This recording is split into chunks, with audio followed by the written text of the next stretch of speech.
You're listening to the Journey to Launch podcast, paying off $123,000 of student loan debt with Anjie and RJ from Rich by Intention. T-minus 10 seconds. Welcome to the Journey to Launch podcast with your host, Jamila Souffrant. As a money expert who walks her talk, she helps brave journeyers like you get out of debt, save, invest, and build real wealth. Join her on the journey to launch to financial freedom in 5, 4, 3, 2, 1. Hey, journeyers. Welcome back to another episode of the Journey to Launch podcast. Well, it's a welcome back if you are coming to listen again. And if you're new around these parts, I'm so happy you took the time to listen, to check in and launch with me and thousands of other journeyers. That's what I call anyone on this journey with me to financial freedom. So today's guests, they are a couple, a lovely, lovely couple who are Anjie and RJ. They are a millennial married couple and they founded the brand Rich by Intention. Their mission is to empower couples to manage their money in everyday life with intention by eliminating debt, saving money, and investing for their future. They paid off $123,000 of student loan debt and are on the path to financial freedom. They also have a podcast called Rich by Intention where they share their stories and powerful, ambitious people who are also making waves. I am really excited to bring them on the podcast. They have been longtime supporters of me and Journey to Launch. I met them most recently at a conference that we all went to, and they were just so nice and it's such a pleasure to meet. And I'm glad that they are making some strides, not only in their finances, but in their own online platform and business. So you'll hear all about that in our interview and learn how they basically paid off all this debt. Journey to Launch is supported by First Republic Bank. With a best-in-class banking app that allows you to bank anywhere, anytime, and a dedicated personal banker when you need one-on-one service, First Republic is uniquely positioned to offer the best of both worlds. With this combination of personal attention and convenience, it's no wonder that First Republic Bank has a client satisfaction rating 2 times the industry average. As a busy mom and entrepreneur, having convenient, flexible, and personalized service for my banking needs are important, which is why I have an account with First Republic. So whether you're starting on your financial journey or planning for your future, you can count on First Republic to be there for you every step of the way. Visit firstrepublic.com today to learn more. That's firstrepublic.com. Member FDIC, equal housing lender. If you want the episode show notes for this episode, go to journeytolaunch.com or click the description of wherever you're listening to this episode. In the show notes, you'll get the transcribed version of the conversation, the links that we mentioned, and so much more. Also, whether you are an OG journeyer or brand new to the podcast, I've created a free jumpstart guide to help you on your financial freedom journey. It includes the top episodes to listen to, stages to go through to reach financial freedom, resources, and so much more. You can go to journeytolaunch.com/jumpstart to get your guide right now. Okay, let's hop into the episode. Hey, journeyers. Okay, so today we have 2 guests on or in the rocket chair together, and they are Anjie and RJ from Rich by Intention. Hey, Anjie and RJ. Hey, Jamila. How you doing? Good. And what I'm excited about is because I know you guys are journeyers also. You listen to the podcast and you now have your own platform where you're talking about paying off debt, reaching financial independence and freedom. And so it's really great to connect with you here on the podcast. Welcome. No, it's an honor to be here with you, Jamila. We're super excited. We have been longtime journeyers, so it really is, just totally an honor to sit with you today. To be on here, yeah. So thanks for having us on. Yep. Yeah. Well, okay. So we're going to hop right in because one of your big headlines is that you paid off $123,000 of debt in 1 year. So the people want to know. The people are going to want to know how that happened, what you did. But before we get there, right, that was the hook. But before we get there, I want to know how you guys met and why finances became kind of the center of what you currently do. Let's go back there. Okay. So we met about 10 years ago. 10 years ago. We just had our dating anniversary like yesterday. So, yes. So yes, 10 years ago. Exactly 10 years, 1 day and 2 hours, to be precise. And we met through a mutual friend at an event. And when we first started dating, very early on, we would talk about money, right? I had a lion's share of the debt when we paid it off. So I had about almost $90,000 in student loan debt on my own. So when we first started dating, I brought it up. I wanted to give full disclaimer that, hey, I had a lot of debt and I'm working on it. Yeah. No, like RJ is right. Like he disclosed that to me very early on. And not only that, like it was heavy on him, right? The fact that he was in so much debt. And, he actually graduated at a time, it was a very challenging time to find a job. A lot of times we think we go to college, I'm accruing this debt, right? But I'm going to go to college. I'm going to graduate. I'm going to make all this money. And, that wasn't the case, right? Back in 2008, 2009, right? For a lot of people. And so the debt was like a huge burden on him. And he disclosed it very early on. And he was like, I'm going to figure this out. And, once I saw that, I was like, oh, okay. Like, he's $90,000 in debt, but he's the type of person that is going to come up with a plan. So, and that's who he is. So, okay. So I have a question about that, RJ, because there are a lot of people who have a lot of debt and they would keep it from their potential maybe partner and it would be shameful for them. So was there something about your upbringing or what you were studying like that allowed you to feel comfortable to share that? I think a lot of times when you talk about like your problems or your issues that you have in life and it helps you hold yourself accountable. So for me, what helps me is like telling other people like my goals or my ideas, my dreams or problems that I have. So like, for example, if you're trying to go to the gym, if you tell someone who goes to the gym a lot that, hey, you want to go to the gym, like they'll come along with you and be that accountability partner. So for me, just talking about my debt so much, it made it top of mind instead of just avoiding it and waiting till it got worse. And I had private loans, so my interest was much higher. So it was very important that I got in front of it the moment I started making payments. And it was unfortunate that, I finished school, 2009, 2010 timeframe. So it was hard to get a job, but it still was something top of mind. It was like, hey, once I get, a good paying job or once I get my finances in order, I want to tackle this debt. And was most of that debt just like student loans? I think you said that already, but was it student loans? Yeah, most of the debt was, all of the 90,000 was student loans, but we did have other debts aside from our student loans. So we had, the usual debt, like credit card debt. We had cars, like after we graduated college, we both got cars, brand new cars. So, like we did the typical things that I think most people do. And once I typical things once you graduate, like you want to go on vacations, you want to buy a new car, you want to just buy new clothes, like went through that, for a couple years and then was like, hey, like I need to get this together. Right. Okay. So what about you, Angie? When you came into the relationship, how were you with money? How were you with your debt? I also had student loan debt.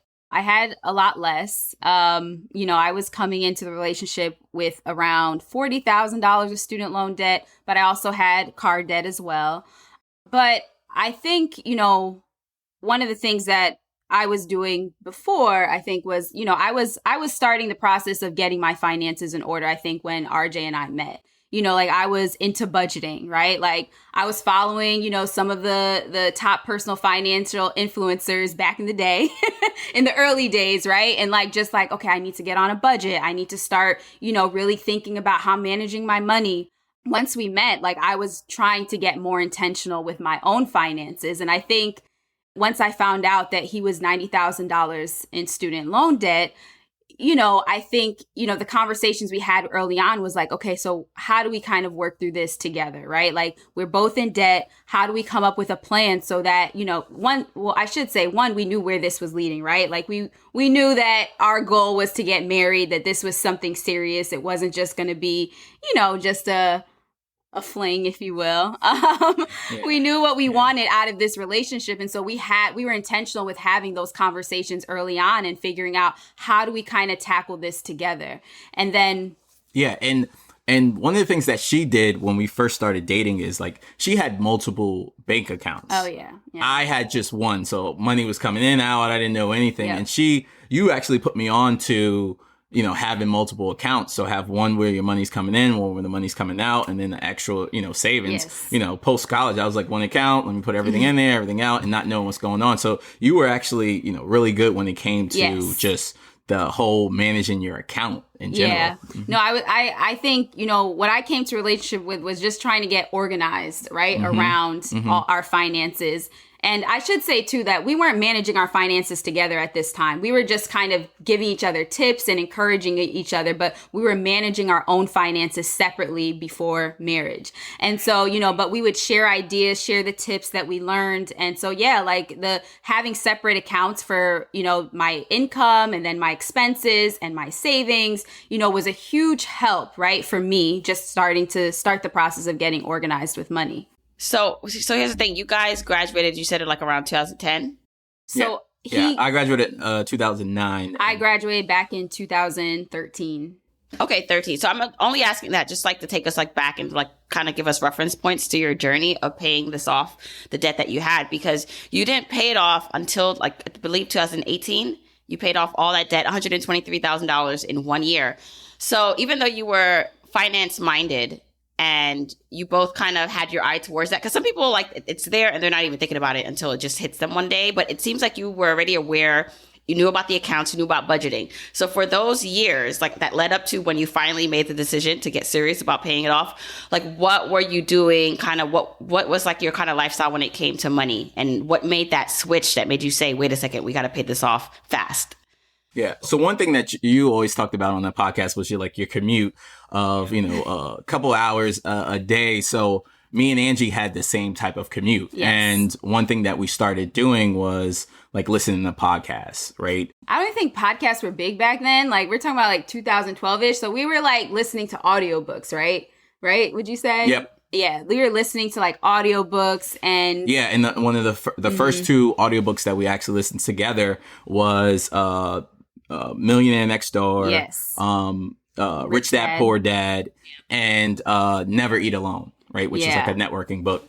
And we would just have conversations about that all early and often. But also during this time, like we were buying lunch, we were, going on vacation, money, right? spending our money, going out to eat, spending just our money just to, quote unquote, enjoy life. But at the same time, we were getting educated and learning these concepts, talking about it. And we started making small but simple adjustments. Yeah. And I want to say, as RJ said, like us reading those books together, we like to say we were getting educated together. That was like starting to shift our mindset around money. I think the Millionaire Next Door book is the book that kind of said like, wait, this is possible for us. Like we're able to reach millionaire status if we make changes, small changes in our life. And so, I think a lot of times, like growing up, I didn't think being a millionaire was attainable, right? Like I'm thinking you go to work, you just kind of pay your bills. And, once you're in your 60s, 70s,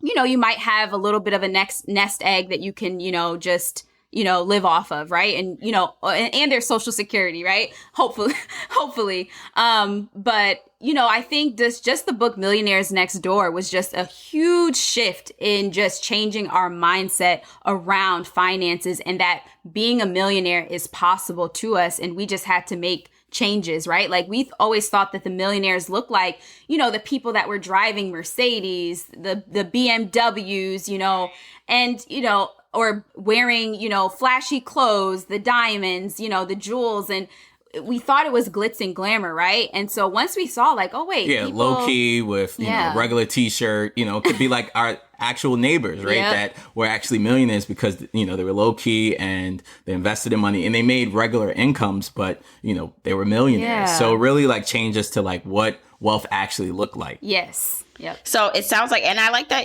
so this is really important, I think, for everyone to hear, because it's similar to kind of like me, where I didn't first learn about financial independence and then quickly start my journey or start Journey to Launch. Like, it took me a little bit of time to get the information, absorb it. And again, that mindset shift. So if you're listening to this and you feel bad because you haven't like made immediate changes, yes, you should start to take action. That's my biggest thing. I want you to take action from hearing these episodes and following us. But literally, most people, like, it doesn't happen overnight. It's a small, subtle change that happens to the way you perceive things and what you believe is possible in your mindset.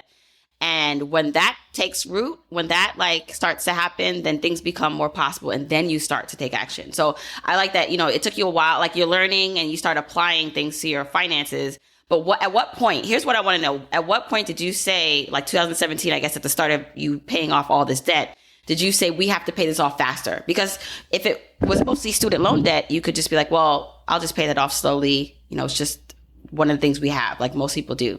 What made you say, no, we're going to get rid of this fast? Was there a moment or a conversation that happened? Yeah, before we go to that actual moment, between, let's say the 5 years leading up to us paying off everything, we did the work on ourselves to get rid of our credit card debt, improve our credit score, pay off our car.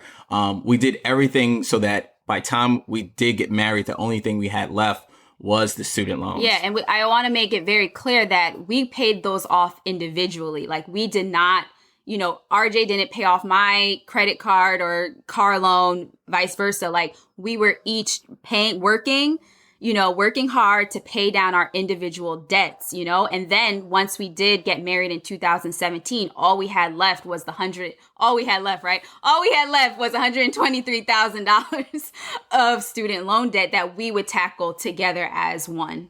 Okay, got it. So you were doing the work, and you were doing the work to get rid of that other debt. And then when you joined forces, it was like, all right, now we can really come together. I think that's actually pretty, like, the fact that you did that separately, but then still together, and kept your eye on the prize is like really impressive. So for couples or someone listening to this now, they're saying to themselves, well, okay, or maybe the partner is not listening because they're not about this life yet, right? But they're listening and they're like, wow, how can I get my partner more interested in this conversation? Even if it's just to start to be aware of the debt and or budgeting. What were some of the things that you did to keep on track together, even just by dating before you were married? We talked about everything, like while we were dating. Like, I think, RJ said earlier, like he disclosed his financial situation very early on. And so I think that kind of just opened up the conversation for us to continue talking about money together. And I think a lot of times for couples, money is very taboo, like you don't want to be that vulnerable so early on in your relationship. And I think just kind of ripping off that Band-Aid of like, okay, this is me. This is what I got going on financially. Take it or leave it. We can work together and try to improve together. And like, that's what we did. Yeah. And I also think, if you do have debt like I did when it first, like, I already had the mindset of like, I wanted to change and start making improvements. Although they were very, very small changes in the beginning, right? It was just like knowing my numbers, like being aware of it, talking about it, getting educated about different things that I could do and start doing the work. It's always good to show the person that you're dating that, hey, I have this, but this is the plan that I have over the next 3, 5, 10 years. And it could be small steps, but as long as you're working towards it, it's easier for someone to absorb it when it's not something like, oh, I have this debt, but I'm just making the minimum payments and I'm not doing any work on my part. Yeah. And I think it goes back to the education piece, right, that we're mentioning, because I think in order for you to get focused and kind of think like, okay, I need to put together a plan, it's going to take you doing the work to get educated about what are the options, right? Like, it's going to take you reading, books like The Millionaire Next Door or Rich Dad, Poor Dad, or whatever book, that's out there to help shift that mindset so that that it is possible for you to pay off your 6-figure debt, And I think just in general, as couples are listening to this, get educated together. You shouldn't be reading a book and your partner isn't reading that same book, Or at the very least, share that information with them. Yes, don't keep it to yourself. Don't keep it to yourself, and just like have conversations around it, right? Like, and I think, there's so much that we talked about, like the things that we were learning, like RJ said, like I had several bank accounts, very early, and like we talked about that. He knew that I had those bank accounts because we talked about finances. We talked about, well, how do you organize your money while we were dating? And it's like, it opened up the conversation so that we can learn from each other, you know? And Angie gave me grace, right? Like I had all of this debt, but it wasn't like, how dare you have all this debt and make this bad decision? It was more like, okay, you have a plan. These are some of the things that I'm working on. We shared information, and she gave me grace and was, as long, I think it was more of me doing the work that made her okay with it. Because for most people, it's like, you have all this debt, you're not a doctor, you're not a lawyer, you don't have that much debt. You don't have you have the same debt as them. So it was just me showing the work and her giving me grace. So when it came to practical things that you did, whether it was before marriage and paying off the credit cards and car loans, and then now being married and paying off the student loan, I mean, you paid off $123,000 in a year. So give us the practical things that you did to make that even possible. And I got to ask, like, was your income, obviously your income was a healthy number for you to be able to do that. So like, can you talk about like your financial picture and the things you did at that point to get rid of everything? Yeah. So when we first started our debt-free journey, and again, this is dating back about almost 10 years ago, right? When we first started as individuals, and then in 2017 as a couple, we weren't making that much money. We were both making, I think, when we first graduated college, under $40,000 a year, right? Which I think, is relatable to most people, right? Like we weren't making that much money. Like RJ said, we're not doctors, we're not lawyers. But we knew that our career was important, that in order for us to make more income, we had to pursue our career and, make our own opportunities in some cases. And so, and even before when we got married, we both weren't making six figures, right? Like my income was probably around 50 something thousand. Angie's was around the same number. But us deciding to pay off our debt was one of the best decisions because it made us think about the value that we bring to our jobs and are they paying us adequately? So if we go back to, when we first started reading like our audiobooks, we read Never Eat Alone, which is a networking book.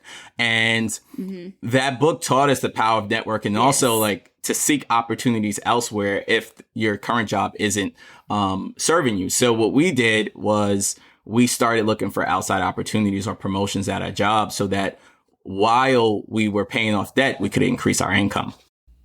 What fields were you in, by the way, just as a reference point? Yeah, so I work in finance and... I'm in healthcare, but not a doctor, not a lawyer, or not a doctor, a nurse. Not a nurse, not a doctor or a nurse.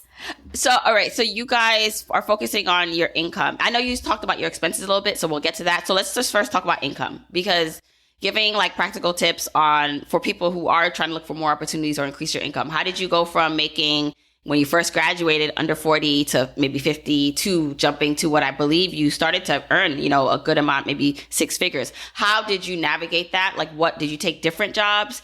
Did you do side hustles? How did you increase your income? So I'll talk about my journey, right? And I think, we actively pursued opportunities, right? Like RJ referenced the book Never Eat Alone, which talks about the power of networking and the power of relationships. And the fact is that, it's not about who you know in your organization, but it's about who knows you and your work and your capabilities. And so that was important to me, right? And so I took that and I pursued people. I pursued opportunities. I reached out to executives in my organization just to learn, right? Like just to find it. And I think it's really easy when you're young, right? Like when you're kind of, a newish grad, right? Like, and I want this to resonate with them because it is important to, take on those opportunities and seek out people in the areas or in the spaces or in the positions rather that you want to be in, right? Because they're open and willing to mentor you, to teach you,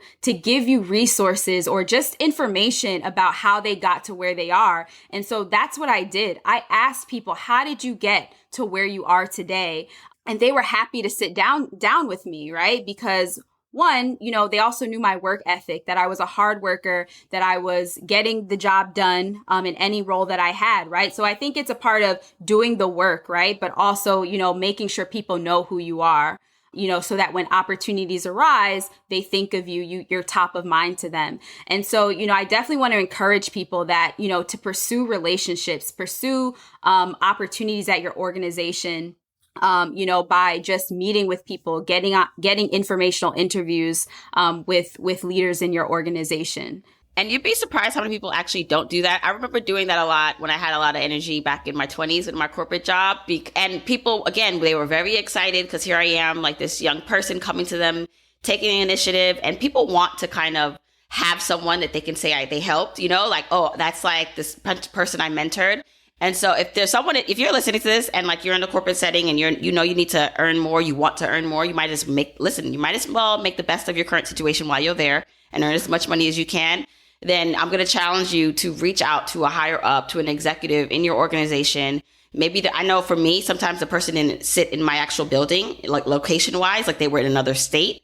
And it was simply sending an email, right? I'm interested in learning more. Do you have any time to chat with me, right? And a lot of times now you could do that virtually, especially if they're out of state. So I'm challenging, if you're listening to this, to do that to someone who you probably have seen on that org chart or are listening or have met in a meeting and have been impressed by, is to do that, because you never know what that meeting could do for your trajectory and your income and your career. Exactly. No, I think you're so right, Jamila, because it's like, just sending that email, like I remember going to, meetings and being like, wow, like that director or that VP, like was phenomenal, right? Like, let me just send a follow-up email, just thanking them for their time, for just meeting with our team or whatever the case may be. And I also just want to say, like, use discernment too, right? Like, we're not saying to like email the CEO of your company, right? But, use discernment and, think about like, if there was someone, if there's an area in your organization that you're interested in learning more about, reach out to that director in that department or potentially even that vice president, just to kind of learn more about that area if it's something that you want to do. I think, I actively or proactively took the initiative and just tried to put myself out there more. And I think once people started to know who I was, opportunities started coming to me for me to get the promotions and increase my income. And I did get a promotion, but I had to work for the raise, right? Like I had to ask for more, and I think that's also a huge message as well for people just to negotiate their salaries as well. Yeah, that happens often too. Like they'll like, okay, you want more opportunity, you want more responsibility, sure, but you got to like speak up for yourself when it comes to actual numbers. It's still open enrollment season, but only until December 15th. This means you still have time to enroll in a health plan that's eligible for a triple tax advantage HSA for 2022. What's an HSA? It's an account you use for medical expenses. That's money for emergencies and health-related expenses like doctor appointments, dentist visits, glasses, prescriptions, and over-the-counter meds. An HSA from Starship lets you get tax breaks on account contributions when purchasing eligible expenses and on any investment growth. This makes Starship the easiest to use, most tax advantage HSA out there. Starship lets you spend, save, and invest your HSA funds from one simple app and automatically invest your extra health funds in a robo-advised investment account. And right now, for a limited time, Starship's gifting new users $50 when they deposit at least $50 in their account. Visit starshiphsa.com/journey to launch to sign up and claim your free $50. That's Starship, STARSHIPHSA.com/journey to launch, JOURNEYTOLAUNCH.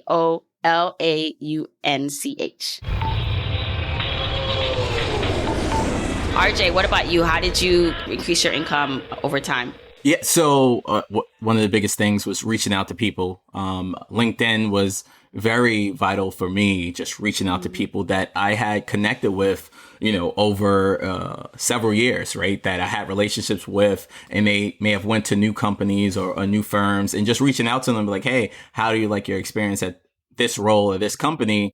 And I was reaching out to people all over the country, and it was just people that I may have connected with once at maybe a conference, or we used to work together. And I started learning about what the market value was for the jobs that I was looking for.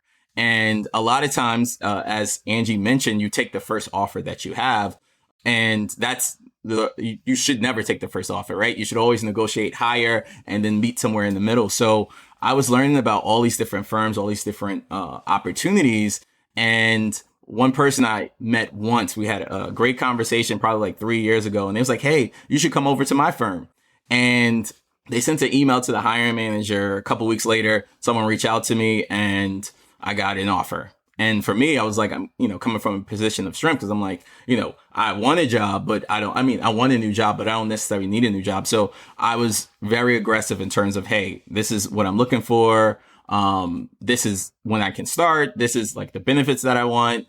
I have a timeline of when I want to start and end up increasing my income. I didn't remember the exact number, but almost like 30-40% just by leaving my company. And that was so vital in terms of the process. And that happened while we were paying off. And it would have never happened if me and Angie didn't decide right after our honeymoon, hey, let's pay off all this debt and figure out how we can increase our income. Yes. Right. You became more intentional. And by the way, this works not just in corporate America, but in entrepreneurship, in networking. Like I look back and think about the people that I've done this to, whether it's just like sending an email, someone who's creating content that you enjoy, or someone in your industry that you are impressed by and have been inspired by. Like all it takes is like to draft like a nice note or to interact with their content. And you're not asking for anything. Like this is a long game. Not that it necessarily you're just doing this to get something in return, but you're literally just planting the seeds for a relationship. And so that way, when you do meet this person in a couple of years, when you do start making noise with your own content, whatever you're doing, then there's like a trail of, wow, this person has interacted with me. I kind of know them. And I feel like that's kind of like how we met, how I came on your podcast, how you're on my podcast, because, you guys always followed and supported my work. I knew you were listeners of the podcast. We met in person at FinCon. And I just feel like the way you guys approach me in terms of like networking, like it was very natural and not overwhelming. And I just feel like there's this needs to be a class for people, because I can say that a lot of my success, whether corporate America or here, has been by simply knowing how to speak to people, how to ask questions, how to acknowledge and give people their flowers, how to not be too annoying when following up. And it's a skill set that if most people worked on, you can get further ahead in anything that you wanted to do. Yeah, it's definitely so true. Like networking is a skill and it's so important. And I just want to add that one of the things that I did also for guidance is I looked for mentors. That was a huge part of it, right? And it wasn't mentors that was in my field. It was just people who had more life experience that I can go to. And I had maybe 3 or 4 people that I can go to be like, hey, I'm thinking about doing this. What are your thoughts? And just getting their counsel, getting their advice. And that helped me, mold my career in terms of where I wanted to go just by getting that advice. And those are also done by just sending emails, reaching out to people. And then as you get consistent with reaching out to them, then they want to get to know you more. And then you have some type of relationship. So that was so helpful for me. Yeah. Okay. So we now know that you guys have worked to increase your income. And that was a main driver of being able to pay off your debt. But you also worked on the expenses side too. So can you talk about like the changes that you had to make to your expenses to also get you to pay off this debt?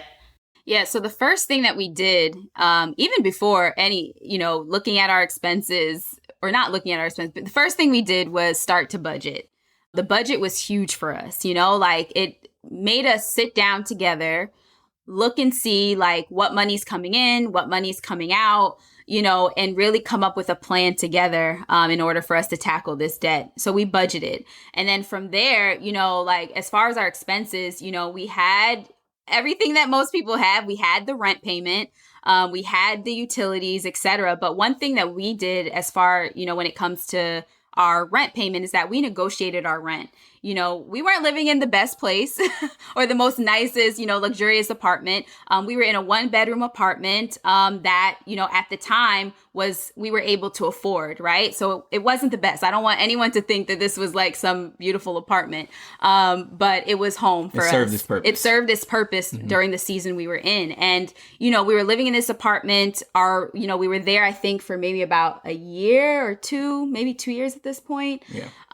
And the increase was coming, right? And so we spoke to our landlord and we asked if we could not have an increase, right? Yeah, not for it to increase, and also just to sign a longer term so that the amount will be lower. So we said, if we sign a 2-year lease, you know, can you not increase our rent at this time? And mind you, we were paying on time. We were good tenants. We were taking good care of our home, you know, like even if it didn't look the best, like it was still our home, you know? And so, you know, we were good tenants overall, and he was willing to work with us. Yeah. And then on top of that, right, we realized that everything's negotiable, right? Mm-hmm. From our careers to our rent to any bills that we had. So like for our cell phone bill, I was with AT&T at the time, and I was with them for like 10 years. And I'm like, hey, I've been here 10 years. I'm about to leave. What can you guys do? And they decided, hey, I'm going to reduce your monthly your monthly bill by like $30 just cause, right? And then also give you a couple credits just cause. And I started doing that with every bill that we had to reduce it as much as possible. So, and then a lot of times we have so many expenses that we no longer use. So like the gym membership, like we had a gym membership and we're like, do we actually go consistently? Can we work out at home, or just go running outside and go for walks? Long walks together. Yeah. So, you know, we canceled things that no longer served us in the immediate term. So example was the gym. And I just want to say, like, you know, when we first reached out to our landlord, we didn't know what his answer was going to be. Like, we thought, like, we're like, let's just try, right? And I think, you know, what for listeners, you know, like, what's the worst that you can hear, right? Other than no. And so like that motivated us just to try, right? Like if he says no, we'll be in the same position we're in now. And so like we just kind of shot our shot. Yeah. You know? And so like we were like, let's just go ahead. I love that. And one of the things I read is that you also lived on one income. So I guess we should go back a little bit, because this is also very interesting. You guys were separated with your finances before you got married, and then you joined it. So that means you now have joint accounts, no longer have any separate accounts. How did you do that? Because just as for us, my family and I, like I was also separate with my husband before we got married, and we were dating so long that it was just natural that we did things separately. And we saved together, like we had a savings account together, but that was it. We paid everything separately. And when we got married, and then especially when I started to understand like the whole financial independence movement, I knew that together we could do more. But it wasn't an easy switch, like honestly, because we were so used to being separate. So like for him, he had to get used to it. I had to get used to it. Like, this is our money now. It doesn't matter who makes more, who has more, like who has a gym membership or doesn't. This is a together like thing that we're doing. So how did you guys work through going from separate to together? Any tips for people who are navigating that? Yeah. So before we got married, we had the conversation of like, hey, what are we going to do? Are we going to combine it, separate? You know, we easily came together and was like, hey, we're going to combine it. We also did premarital counseling. So we had conversations about everything when it comes to money, everything when it comes to like family and dynamic. And I think, you know, like for us, our belief is that if we're going to be one in marriage, you know, we need to be one in all aspects. And financially was one of those aspects that we wanted to be one in also. And so, and I think, you know, just even prior to us joining accounts is that we were already doing the work before we were married. So we knew each other's financial, you know, whole situation before getting married. So it just made it easy, you know, once we did get married. And so that's why I think it's so important for couples, you know, while you're seriously dating, to start having those conversations so that when you do get married, if you want to, you know, you are ready and willing to kind of start sharing accounts. And so, yeah, we had one bank account at the start of our marriage. And so, you know, it was very straightforward for us. Like, it was an easy decision. Right. But then you also, one of the things I read that you did was live off one income, which is I think that's the power of like, you know, sometimes you're like, well, it's two of us, but now we have double the expenses. But if you can get it to where it's two of us with double income, but we are spending as just like one, like you can really power through and get to your financial goals. So talk about like living off of one income. And I'm really curious to how your friends like reacted to this, and family, because you guys like are like doing the work, like you're going in, you're paying off debt. But what was your outside life like? That the people who were in your life, what were they thinking? So it's like a 2-part question. So the first part of the question is like, we lived on one income. So like, our finances were combined, but we lived on the equivalent of one of our incomes. And so even that, like, because we pushed, you know, we limited our expenses so drastically, even that one person's income was still enough to like help us pay down debt even more. So I think, us reducing our expenses was very important. But, the power of having a double income, and at the time we had no kids, dinks is what I think they call it, it's huge, right? And like it just made our debt pay off even faster, right? Because like we already had the mindset to, change our family's legacy financially. And so like once we had more income coming in, it just was like, okay, let's just do whatever we can to throw all of the money we can at our student loan debt. Yeah. Yeah. And just to go in terms of us combining income and living on one another, it was a pretty seamless transition for us because we had the conversations already, but it was like an adjustment to be like, okay, what accounts, like what are we moving together? And we talked through that. We worked through that. And we figured out, okay, this is what we can spend. This is what we can spend. And one thing that we incorporated, was having like spending accounts for each other to do like as an we allowance. please. Yeah. So it may be when we was paying off debt, it was very small. I don't remember the number, but it's very, very small. But now like we have like our own spending accounts. Yeah. So we have we have several accounts for number of purposes now. But yeah, one of the things that we do today, now that we're married, is that we each get an allowance account. And so we set each month, what will be allotted to each of our individual allowance accounts. Right. So that you can spend it any way you want. Right. And then now when it comes to your friends and family, right? Like because they might be living a different lifestyle than you. Maybe some of your friends are earning as much. And so they're living larger in a way, quote unquote, versus they are not as intentional about their debt. So how was that dynamic with your friends and family as you were navigating this journey? So honestly, no one even knew that we were on this journey, right, of paying off our six-figure student loan debt. We kind of kept it to ourselves. I think people found out this year. Once we came out with that Business Insider article, is the first time I think, for the most part, our family knew. Yeah. And they were like, really? And you wasn't going to put us on? Like you weren't going to tell us what was going on? Yeah.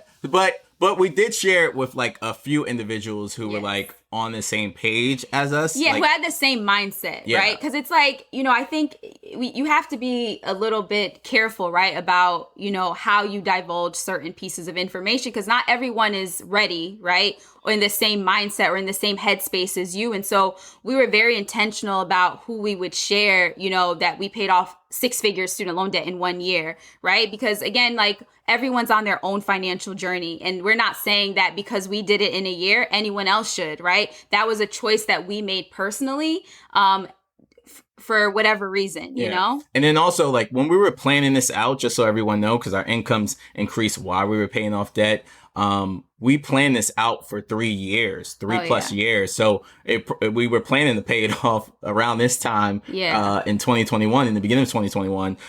So just want to keep that in mind that, hey, we thought it was going to take a much longer time, but with our intentions of lowering our expenses, increasing our income, being on the same page, it happened much sooner, and it would never have happened if we never just started.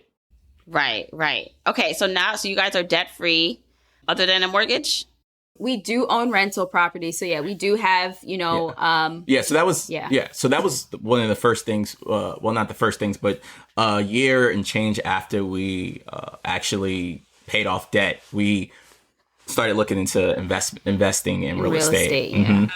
Okay, because I do want to like pivot a little bit now and talk about investing and where you guys go from here. So you guys own rental real estate, so that's part of your investment plan. But how are you moving forward? Because if you were able to pay off that much debt in a year, assuming you guys are still working, what are your goals now, right? Like, is financial independence and quitting your jobs like something you're looking forward to doing? Are you able to save that and invest that aggressively now? Like, what is your financial independence plan? Yeah. So as far as our plan is, really just to invest, our money that comes in. We now have a daughter. Mm-hmm. Oh, can I just add? I just want to say that too. So yeah, we're still two incomes. We still lived on one income. We're still living on one income, right? Even though I will say that I did leave my job now, but this was literally about 2 weeks ago. So it's still new, but for the last 3 years, we've been living on the equivalent of one of our incomes and saving the other. So we've been aggressively saving and investing one income this entire time. Okay.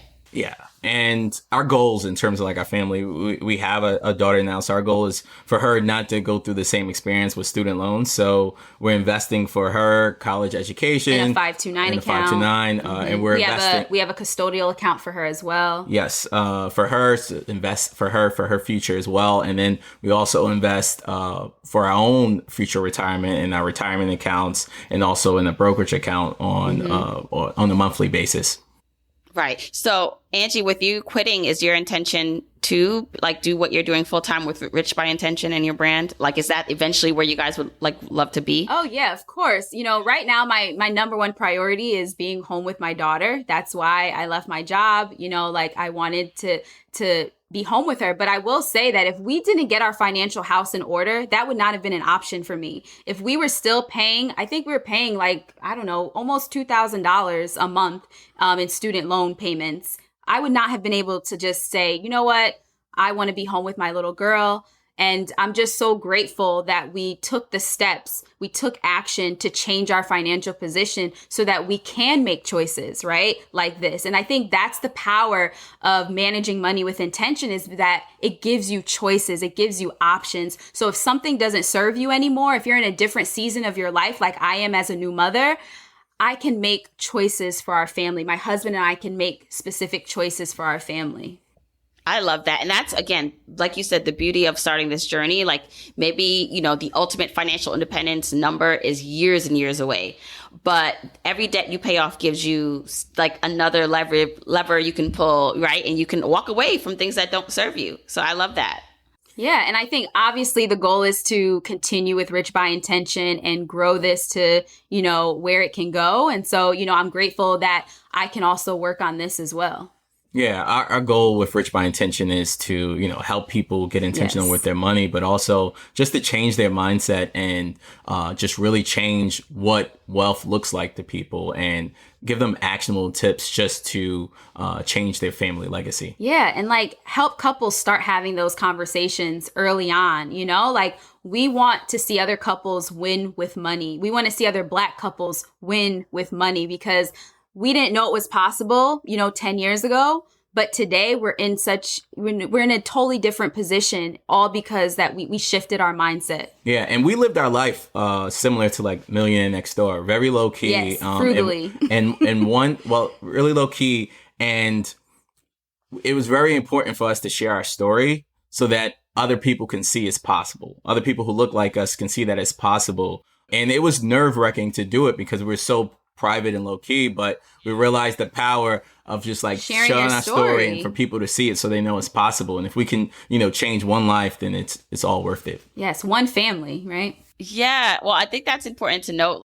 And it's also hard to navigate, like especially when you're working full time and you're trying to like be low key, but then you have like a powerful story. It's almost just like, and then you start sharing and then you get some press like it, because I experienced that myself too, like where it's just like, well, I don't want people to know what I'm doing, but more people need to know about this. And then you kind of have to make a decision at some point. Like, is it going to just be low key or are you going to go after it regardless of maybe your own hesitations, as long as you're being careful, obviously. But it's like not thinking about all the negative that could happen, but more thinking about the positives that will come from sharing your story. Because I've told you guys, like, you know, like, okay, we want to like see your face more because that's what people connect to when it comes honestly to like, especially online stuff and when it comes to finances. So like, I'm proud of you guys for stepping out and doing that more, because it's really is encouraging when you see someone that's like, oh wow, like he literally looks like he could be my brother or like my cousin. Like it's really cool. No, yeah. You know, you're so right, Jamila. And I thank you for encouraging us on our journey, you know, as we're pursuing Rich by Intention, because it isn't easy, right, to put yourself out there and you don't know what feedback you're going to get. But overall, the feedback that we've gotten has been just super positive, super encouraging. And so, you know, we're just going to keep moving forward. Yeah. And we just impacted people's lives just by seeing us telling our story. Mm-hmm. And that just helped just give you more justification of why you need to put yourself out there. Because the more you put yourself out there, the more people will be like, hey, maybe I should budget possible. Or maybe I should start investing or maybe I should, you know, get on the same page with my spouse. Maybe I should open up a 529, right? Like for my child. Mm-hmm. It's little things like that, you know? Oh my gosh, I love this. All right. So RJ and Angie, please tell everyone where they can listen to your podcast, because you have one, and then also find more about you? Yeah, so you can listen to us on all major podcast platforms at Rich by Intention. And then you also can follow us on Instagram at Rich by Intention and on Twitter as well. And our website is richbyintention.com. We have a free money guide to help you get intentional with your money. So check that out as well. Awesome. Thank you so much for coming on and sharing your story. I know people will be inspired, and I still want to hold people to the challenge of reaching out to someone in the corporation and or in an industry that you want to be involved in, and just kind of shoot that shot, but in a nice kind of way that's not too overwhelming. And then the other thing, you had said something, and I want to challenge people to do that. I think you talked about something with your expenses, like challenge yourself to ask the question, because you said you didn't know by asking the question about your rent. You're just going to shoot your shot to see if the landlord, he or she would not raise it. And same thing with your like phone bill. So maybe challenge yourself to do that too on the other end of the spectrum with your expenses. What's a call you can make right now to see if you can negotiate something? Yes. Love it. Everything's negotiable. Everything. Yes, yes. All right. Thanks, guys. Thanks so much, Jamila. you. Have a great one. Thank you so much for having us. Thanks for having us. Okay, Journeyers, I hope you enjoyed that podcast. Now, here is a thing. So if you are on this journey by yourself, that's fine. You should have hopefully got some stuff from here that can still apply to you. But if you happen to be with someone, a partner, married, dating, interested maybe in someone, you know what? Share this episode with them. I would love to see more people intentionally working together towards financial freedom. I know it was one of the things that really helped my husband and I make so much strides within our finances when we got on the same page. So if you maybe are listening and you want to share this with someone who can benefit, maybe another couple, do that.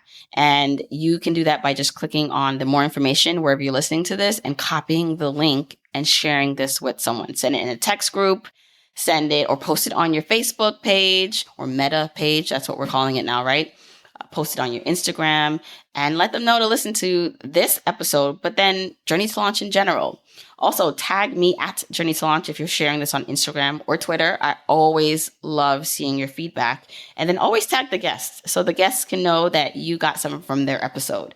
The guests here are Anjie and RJ, and their name on Instagram is Rich by Intention. So tag the both of us at Journey to Launch, at Rich by Intention, and let us know your biggest takeaway or something you learned from the podcast. Don't forget, you can get the episode show notes for this episode by going to journeytolaunch.com or click the description of wherever you're listening to this. And you can still grab your Jumpstart Guide for free to help you on your journey to financial freedom by going to journeytolaunch.com/jumpstart.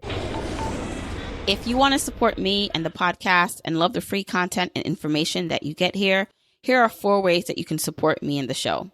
1, make sure you're subscribed to the podcast wherever you listen, whether that's Apple Podcasts, that purple app on your phone, your Android device, YouTube, Spotify, wherever it is that you happen to listen, just subscribe so you are not missing an episode. And if you're happening to listen to this in Apple Podcasts, rate, review, and subscribe there. I appreciate and read every single review. Number 2, follow me on my social media accounts. I'm at Journey to Launch on Facebook, Instagram, and Twitter, and I love interacting with journeyers there. 3, support and check out the sponsors of this show if you hear something that interests you. Sponsors are the main ways we keep the podcast lights on here, so show them some love for supporting your girl. 4, and last but not least, share this episode, this podcast with a friend or family member or coworker so that we can spread the message of Journey to Launch. All right, that's it. Until next week, keep on journeying, journeyers.